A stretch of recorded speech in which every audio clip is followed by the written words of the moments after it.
As Seattle searches for solutions to homelessness, there is one city advocates say is doing the exact opposite. More now from King 5's John Langler. 3 days a week, the homeless can come here. The American Legion post in Snoqualmie is turned into a day shelter. The need is huge. Jennifer Kirk is executive director of Snoqualmie Valley Shelter Services. We have second and third generation homeless, very long-term homeless out here, and it's not getting any better.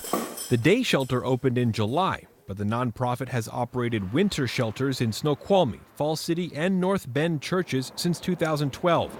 Last season, it helped nearly 130 people. By law, you don't need a permit to operate a shelter here in a church. But for the last several years, Kirk has applied for one anyway here in North Bend.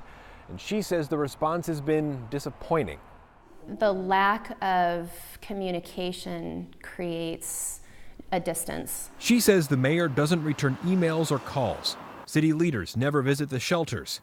And when Kirk does hear from City Hall, she says North Bend's idea of helping the homeless is wildly different from her own.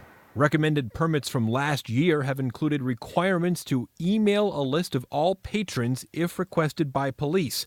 And the shelter can only provide homeless services to locals with a documentation of residency. We're trying to partner with our resident homeless and not criminalize them. The permit was never put in place, and city officials say they let shelters operate anyway for the community good.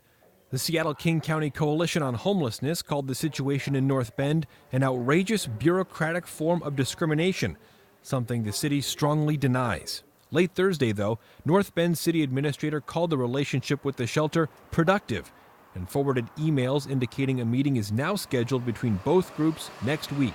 We need the city of North Bend in order to continue to grow this program and do what we need to do out here. In North Bend, John Langler, King 5 News.